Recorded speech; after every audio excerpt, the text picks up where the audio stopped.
¿Cuánta verdad hay en el libro de los Hechos? ¿Cuánta enseñanza por ahí oculta como para escudriñar nosotros capítulo por capítulo y aprender al día de hoy el debe ser de los hijos de Dios, el debe ser del evangelismo, el debe ser de las iglesias? Eh, Porque definitivamente la iglesia modelo, la iglesia que tiene que ser para nosotros un ejemplo perfecto a seguir, es la iglesia primitiva, la que nos describe el libro de los Hechos.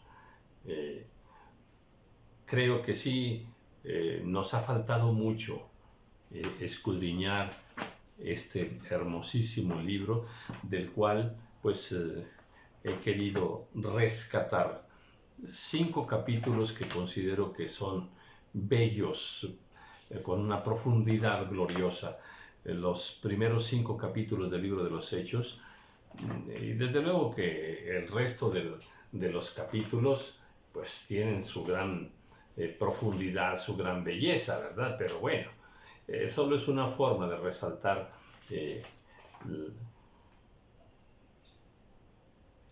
algo que quiero dejar muy patente, hacer muy evidente: la importancia de todo lo que encontramos aquí en este hermosísimo libro del libro de los Hechos. Precioso, en verdad, maravilloso libro, ¿eh? Entonces, en este tiempo de hoy, ¿cómo se califica a un buen cristiano? O sea,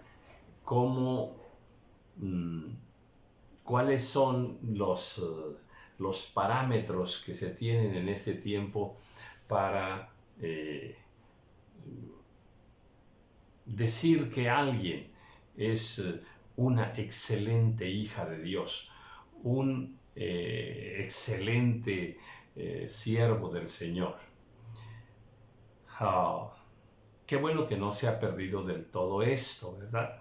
Pero sí hay algunos parámetros muy equivocados, muy torcidos, ¿no? Por ejemplo, que si es una persona que ha escrito muchos libros, pues se le tiene por un gran. Si es una persona que ya sale en la televisión, en programas importantes, se le tiene por un grande, ¿verdad? Si es una persona que hace grandes shows y espectáculo y tumba a la gente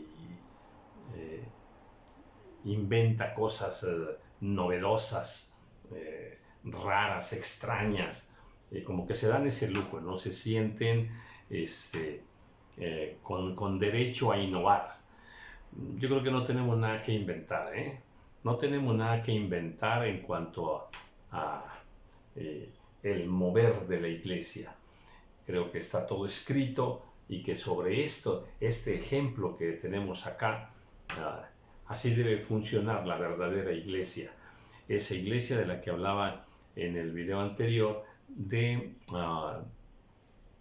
un primer amor y con grandes manifestaciones reales, verdaderas, del poder de Dios. Pero pudiera decir más estándares puestos en este tiempo, ¿no? Equivocados, ¿no? Si el hermano es guapo, joven y tiene dotes de artista, o tiene una voz agradable, sabe moverse, sabe hablar en el público, bueno, pues se les tiene por grandes, ¿verdad? Y así una serie de cosas. En cuanto a iglesias, bueno, pues se tiene por una iglesia, una gran iglesia. Bueno, ¿cuál? Bueno, a ver, estándares. la que tiene muchos miembros. O sea, una iglesia de 5,000, de 8,000, ¿verdad? Pues se tiene por una iglesia grande. Y eso es una mentira, ¿eh? Eso es una mentira aberrante. Una iglesia, por ejemplo, que tiene grandes instalaciones, que tiene, un edificio bellísimo, bueno, se le considera como una iglesia grande, poderosa, ¿verdad? Si tenemos una iglesia, donde tienen grandes instrumentos y son un grupo numeroso los que participan en la alabanza y en danzas y más, bueno, pues igual. Y si transmiten a través de todas las plataformas, ¿verdad? Con tecnología muy avanzada, bueno, igual, se les tiene por iglesias maravillosas. Y pudiera seguir con más cosas, ¿verdad? Que verdaderamente, pues, son heno y hojarasca. Cosas que no son importantes para Dios. Y bueno, pues ponemos parámetros así, ¿no? Si las instalaciones hay clima, alfombra, un altar un altar así con grandes cortinas o con murales, vitrales, en fin, y aparte con un sonido de última generación, no, olvídate. Micrófonos de última generación, olvídate. Pues podrá tener todo esto una iglesia de este tiempo, pero eso no significa que en esa iglesia esté el Señor Jesús. Y no estoy menospreciando las cosas, por favor, entiéndame bien. Yo soy enemigo de estar insultando iglesias, insultando siervos del Señor. Soy enemigo de eso. Sin embargo, soy celoso de subrayar y aquellos aspectos que Dios en su palabra nos señala como valiosos, como importantes, como lo que al Señor le agrada, como lo que Él espera de nosotros. Entonces, sí, una iglesia no tiene el valor delante de Dios porque organiza grandes eventos en lugares muy lujosos, por ejemplo, hoteles de 5 estrellas o cosas así semejantes, ¿no? En un lugar paradisiaco, en las montañas, en el bosque, ¿verdad? Allá organizan sus eventos. Y bueno, con toda esa pompa que nosotros a veces la valoramos de más, Dios no le da mucha importancia. Para Dios esas cosas no son importantes. Y si con esa lupa y con esos criterios vamos a ver la iglesia primitiva, pues yo creo que tendríamos que agachar la cabeza, Tendríamos que agachar la cabeza. Hermoso ejemplo tenemos en esta iglesia que nos describe el libro de los Hechos. Bien, capítulo 1, versículo 12, vamos a continuar. Entonces volvieron a Jerusalén desde el monte que se llama del Olivar, el cual está cerca de Jerusalén, camino a un día de reposo. Y entrados subieron al aposento alto, donde moraban Pedro y Jacobo, Juan, Andrés, Felipe, Tomás, Bartolomé, Mateo, Jacobo hijo de Alfeo, Simón el celote y Judas, hermano de Jacobo. Todos estos perseveraban unánimes en oración y ruego con las mujeres y con María, la madre de Jesús, y con sus hermanos. Mucha información para conocer, como el organigrama. El organigrama en ese tiempo de la iglesia. Quienes estaban, quienes presidían, dónde se reunían, qué hacían, todo eso, ¿no? Y vemos una estructura de orden, una hermosa estructura, también digna de imitar. Entonces volvieron a Jerusalén desde el monte que se llama del Olivar, el cual está cerca de Jerusalén, camino a un día de reposo. Datos geográficos incluso, ¿verdad? Tenemos historia y tenemos geografía cristiana, bíblica. Y dice aquí, camino de un día de reposo. Me encanta cómo cuando no hay los parámetros modernos, aún con todo, se pueden decir bien las cosas. A veces dice a un tiro de piedra, a la distancia de un tiro de piedra, o a un codo, ¿verdad? Una medida del codo. Entonces, me encanta eso, ¿verdad? O en la ribera del río, o junto a la ladera, o bajo aquella encina. Entonces, me encanta mucho esta sencillez para describir las cosas, que es una forma muy, muy acertada, muy donde todos podremos entenderlo. Cuando se habla incluso de animales, de la tórtola, el burro, ¿verdad? Pues Dios ha tenido cuidado de que la tórtola, el burro, la paloma y muchas cosas bíblicas permanezcan hasta el día de hoy en todo el mundo, para testimonio de que la palabra de Dios es verdadera, es fiel, y de que todo lo que está escrito tiene cumplimiento. Dice acá que ¿qué estaban haciendo todos estos? Pues estaban orando, estaban rogando, con oración y ruego. Había también ahí, pues estaba también María, y estaban también los hermanos del Señor. Este versículo y otros más, pues nos describen fielmente, ¿verdad? Acerca de los hermanos del Señor. E incluso pues tenemos el nombre de varios de ellos también. Dice, y en aquellos días Pedro se levantó en medio de los hermanos y dice, los reunidos eran como 120 en número. Y dijo, bueno, a ver, ahí había como 120, más o menos es lo que nos describe.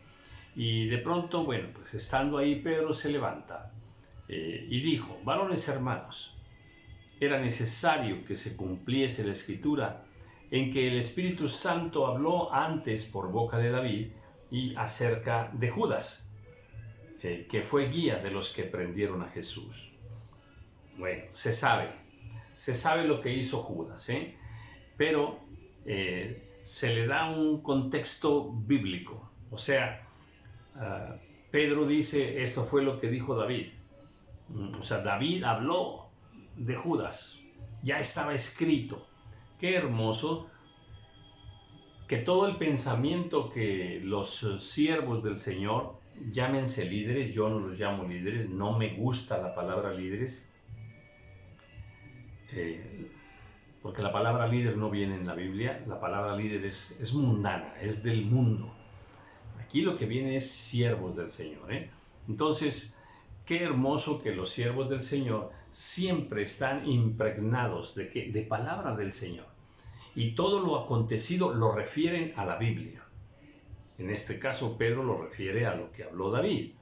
Y subraya que David habló por el Espíritu Santo. Dice, que Judas fue el que guió a los que prendieron al Señor, dice, y era contado con nosotros, o sea, estaba entre nosotros y tenía parte de en este ministerio. A ver, ¿qué cosas, qué cosas? Que nos quede bien claro, aprendámoslo, estemos preparados para ello, que ahorita en tu iglesia hay Judas. Este personaje que traicionó al Señor, que vendió al Señor por unas monedas, es un personaje que representa la vida de muchas congregaciones, de muchas iglesias. O sea, de pronto Judas se mete en la congregación. De pronto aparece un Judas y traicionan al pastor, venden al pastor o a los mismos hermanos. Entonces sí, no te asustes por estas cosas. A ver, mucha atención. Hay un porcentaje que yo considero que es un porcentaje, a ver, numeroso. O sea, no creo que sea un porcentaje pequeño, Sí hay un porcentaje significativo de cristianos que se alejan del Señor porque tuvieron algún problema con algún Judas de la iglesia. O sea,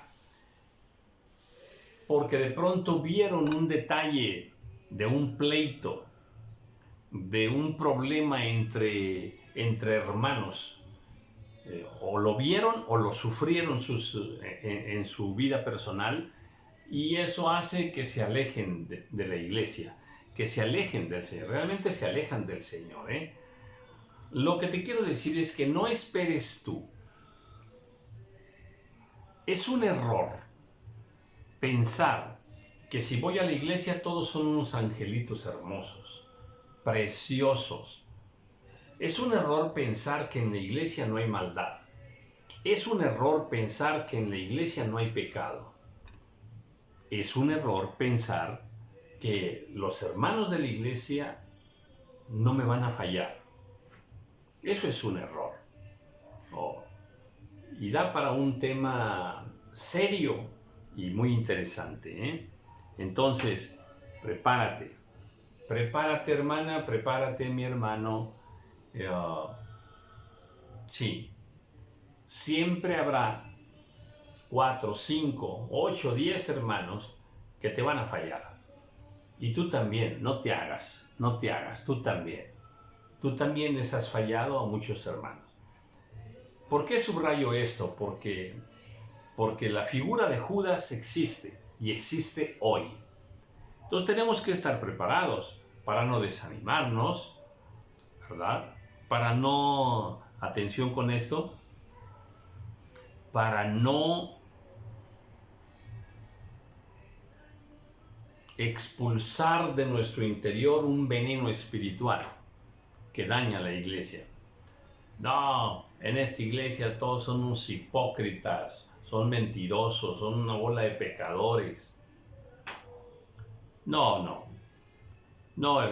amados hermanos, una actitud venenosa como esa está muy lejos de ser lo que agrada al Señor.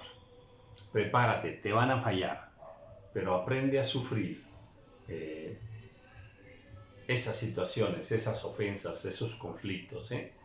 Es lo mejor. Perdonar, ¿verdad? Aceptarlos, y hay versículos, muchos versículos para ello, pero no, ahora no me puedo detener ahí. Entonces dice aquí, a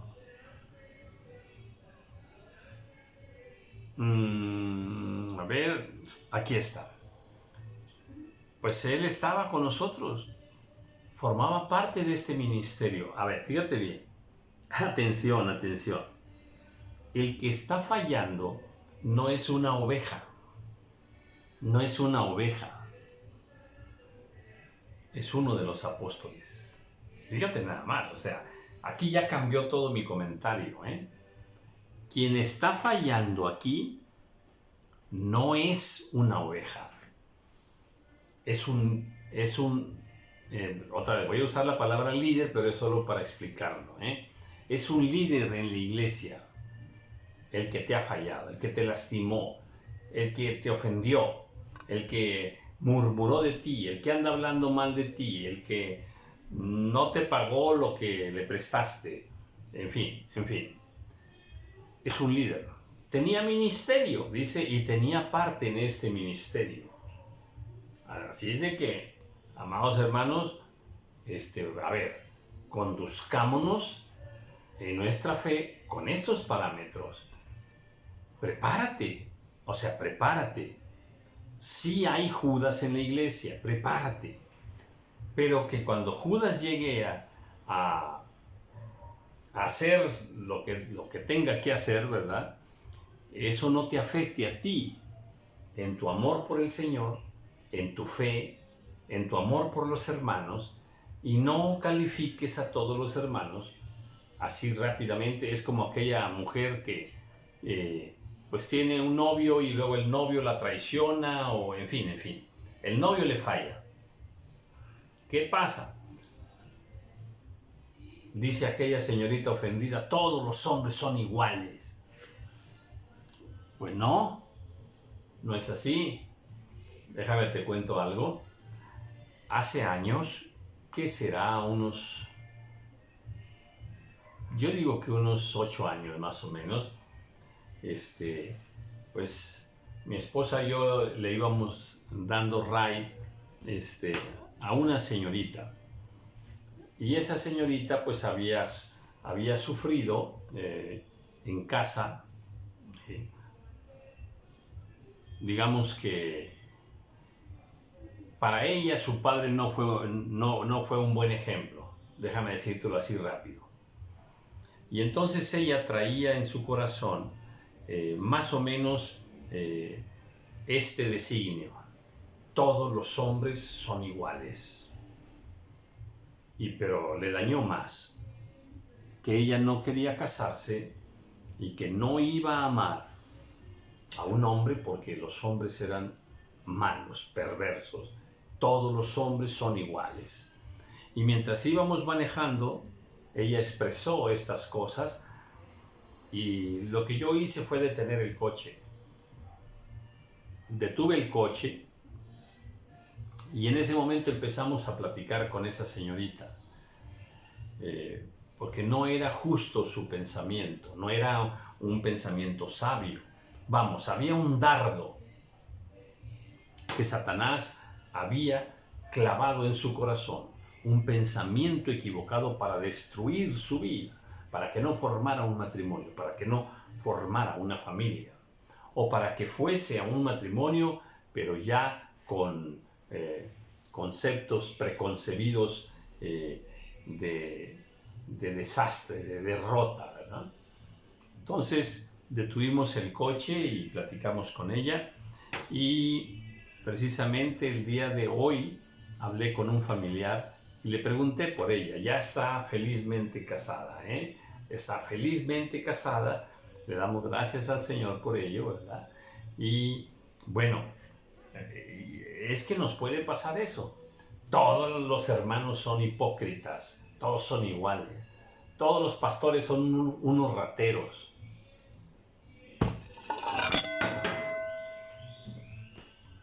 Déjenme, a ver, aquí voy a poner mi...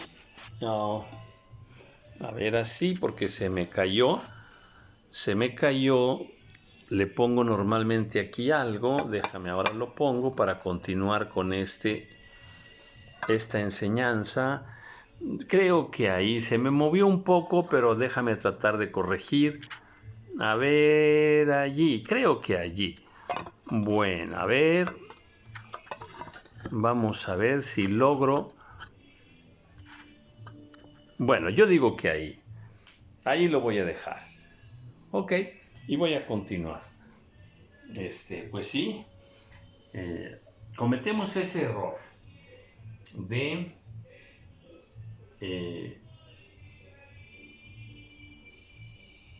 cuando Judas se manifiesta dentro de la iglesia. Ay, ay, ay, ay, ay. Creemos que todos son Judas. Y eso no es justo, eso no es recto, eso no es correcto. Dice acá ahora, este pues, o sea, hablando de Judas, con el salario de su iniquidad, o sea, con las monedas de plata que le dieron, adquirió un campo y cayendo de cabeza se reventó por la mitad y todas sus entrañas se derramaron. Recordemos que él se colgó y ya después pues se cayó y se reventó, ¿verdad? Dice, se reventó por la mitad y todas sus entrañas se derramaron. Pues dura muerte, ¿verdad? La de Judas. Tremendo castigo, ¿eh? Y todas sus entrañas se derramaron. ¡Wow! Tremendo. Y fue notorio a todos los habitantes de Jerusalén, de tal manera que aquel campo se llama en su propia lengua Acéldama, que quiere decir campo de sangre. Bueno, yo me imagino que esta lengua Acéldama pertenecía a alguna región, me imagino yo. Nunca he estudiado ese punto, ¿verdad? Pero bueno, una muerte horrible la de Judas. Pero se la merecía, definitivamente se la merecía. Y no porque apliquemos nuestro criterio para decir, ok, sí se la merecía. No es nuestro criterio, sino un criterio más justo. ¿Cuál? El de Dios. Si Dios determinó que esa iba a ser su muerte, es porque se lo merecía. Así de sencillo. Entonces, ¿y qué pasó? Bueno, pues aquel lugar se llama Campo de Sangre. Quedó marcado para siempre. La maldad, pues sí, deja grandes y severas consecuencias en la vida de las personas, de las familias, de los pueblos. Entonces dice, porque está escrito en el libro de los Salmos, sea hecha desierta su habitación, y no haya quien more en ella, y tome otro su oficio. Algún día voy a subir un estudio acerca de cómo interpretar la Escritura, pero con aquellos pasajes bíblicos donde vemos que algún siervo de Dios habla de un pasaje bíblico y lo interpreta. O cuando Jesús dice un versículo del Antiguo Testamento y lo interpreta. Y así vemos a muchos siervos, como en este caso Pedro, que menciona un versículo, aquí dice de dónde, dice, porque está escrito en el libro de los Salmos. Sea hecha desierta su habitación y no haya quien more en ella. Y un día voy a explicar pasajes como estos porque es asombroso. ¿Qué es lo asombroso? A ver, ¿cómo supo Pedro que ese versículo hablaba de Judas? Porque si vamos al Salmo donde dice estas palabras, nunca habla de Judas. Sea hecha desierta su habitación y no haya quien more en ella. Pues yo si leo este versículo así nada más, jamás lo hubiera yo acomodado a Judas. Y así hay muchos versículos que dices, ¿cómo lo acomodó? O sea, ¿cómo lo interpretó así? Y la interpretación es fiel y es correcta, ¿no? Tome otro su oficio. Y esta parte de tome otro su oficio es la que hizo que Pedro se levantara. Y dice, es necesario pues que de estos hombres que han estado juntos con nosotros todo el tiempo que el Señor Jesús entraba y salía entre nosotros, comenzando desde el bautismo de Juan hasta el día en que de entre nosotros fue recibido arriba, uno sea hecho testigo con nosotros de su resurrección. ¡Qué belleza! ¡Qué belleza! ¡Qué qué forma tan de Dios de resolver una situación como esta. Es una inspiración del Espíritu de Dios, claro. Dice aquí, es necesario, o sea, como Judas ya no está con nosotros, tenemos que nombrar otro apóstol. Pero mira lo que dice. De entre los hombres que han estado con nosotros, desde el bautismo del Señor hasta su resurrección. O sea, no vamos a escoger a cualquiera. No es que cualquiera debe recibir esa honra, no. Tiene que ser alguien con características especiales. En este caso dice, de los que han estado juntos con nosotros. Hablamos de fieles, hablamos de personas firmes en la fe, hablamos de personas obviamente de buen testimonio, ¿verdad? Y dice, escojamos uno para que sea hecho testigo. O sea, uno para que sirva al Señor, para que sea testigo como nosotros y predique y lleve el mensaje y hable de la resurrección de nuestro Señor. Este tema de la resurrección, un tema también un tanto olvidado. No es un tema que la iglesia en este tiempo como que le interese mucho. Parece que no. Están más entretenidos en temas de prosperidad o en temas humanistas de superación personal, de éxito personal, ¿verdad? Y cosas así. En promesas del Señor o cuestiones escatológicas así medias raras o profecía muy atrevida, ¿no? Pero este tema de la resurrección debe ser un tema fundamental, un tema base de la iglesia en este tiempo. Porque pues recordar la resurrección del Señor definitivamente le inyecta mucho ánimo y le inyecta mucha fe, ¿verdad? A nuestro corazón. Yo cuando oigo hablar de la resurrección, pues esto me regresa a los principios de mi fe. Hay que creer en esa resurrección, hay que seguir hablando de la resurrección del Señor. Y señalaron a dos, a José, llamado Barsabás, que tenía por sobrenombre Justo, y a Matías. Bueno, tenemos a José y tenemos a Matías. Y dice, y orando dijeron, tú, Señor, que conoces los corazones de todos, muestra cuál de estos dos has escogido. Qué belleza, qué manera de escoger siervos de Dios, en este caso, para este ministerio.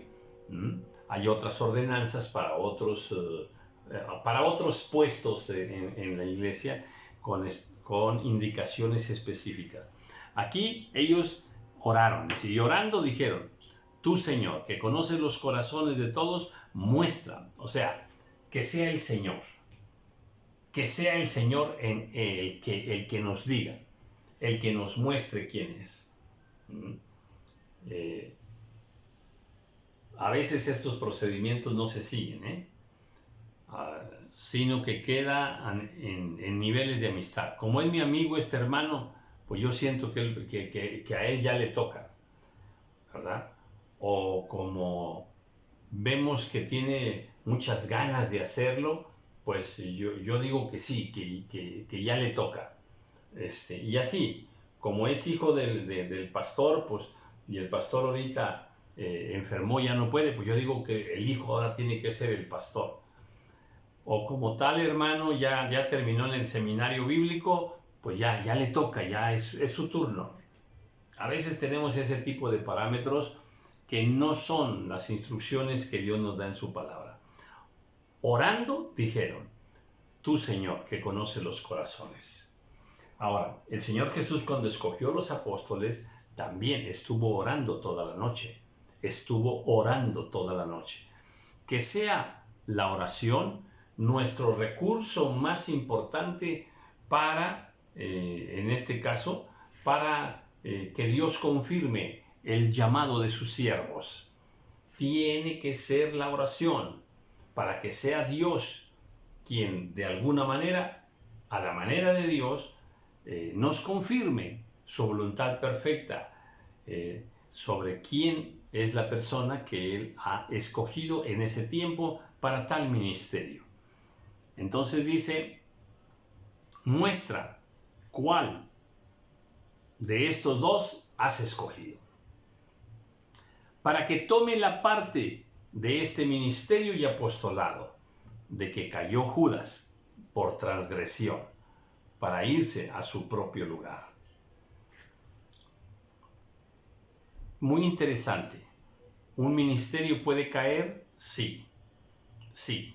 Y este es un ministerio, supuestamente el ministerio más grande, el apostolado.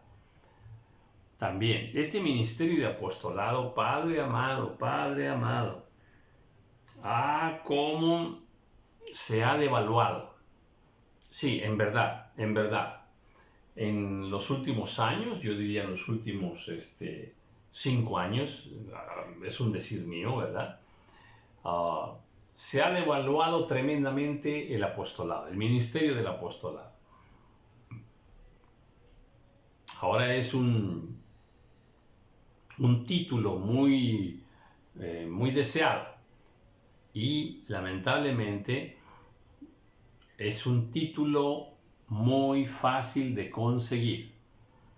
Yo creo que, déjame decirte que hay un mercado pirata donde puedes conseguir el título de diácono, de pastor, el título de evangelista, de salmista, ¿verdad? Cualquier título que quieras ponerte. El reverendo José Luis. Bueno, tantos títulos ahora, ¿eh? Bueno, pues este del apostolado se ha devaluado mucho.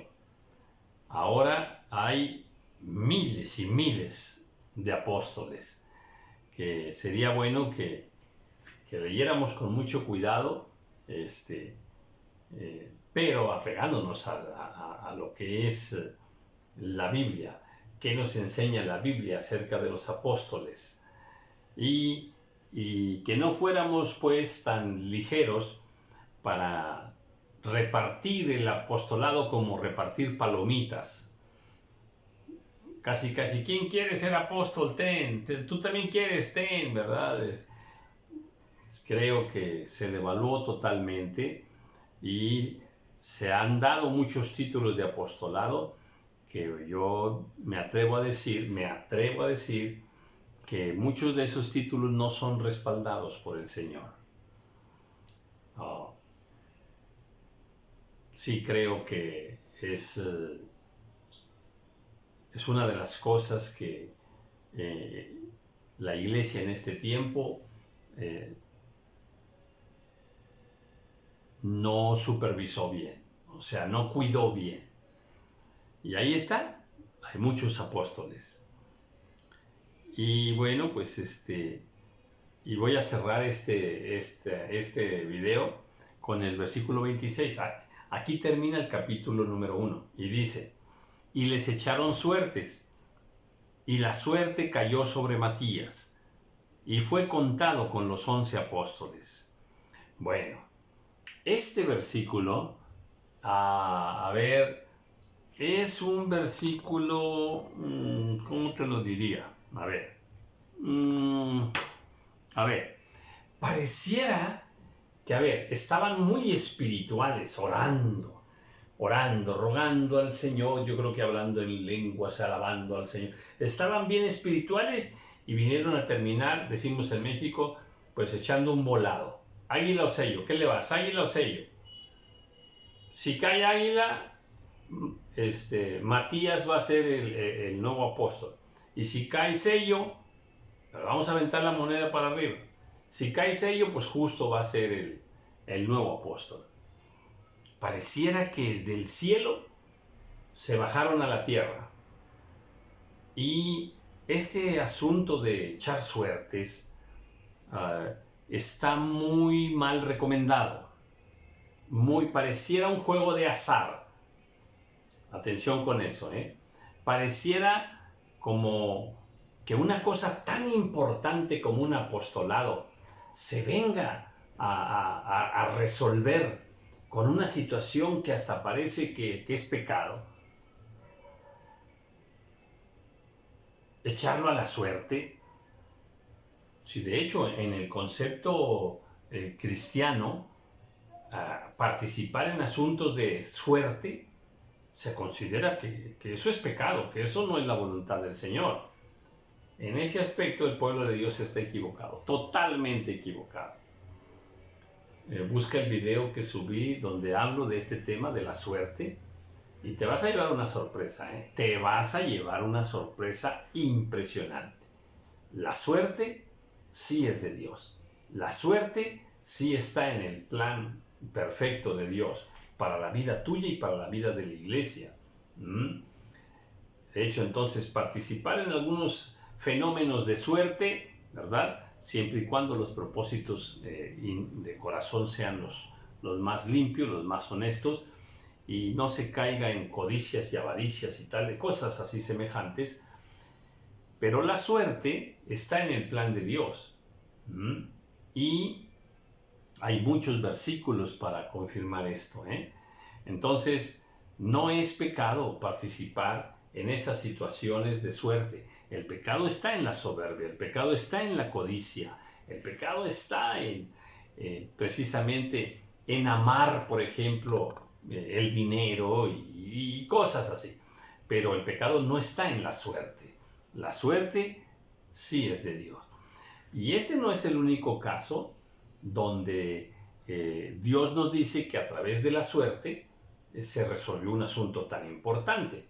La repartición de la tierra de Canaán también fue echando suertes, también. Y hay otras cosas que se resolvieron así, echando suertes.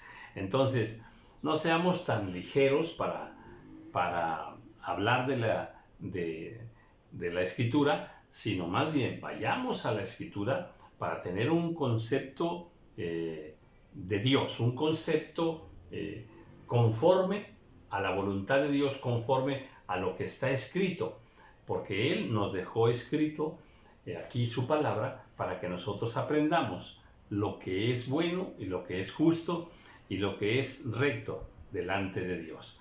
Termino con este versículo 26. Y les echaron suertes, y la suerte cayó sobre Matías, y fue contado con los 11 apóstoles. Muchísimas bendiciones en el nombre del Señor. Amén.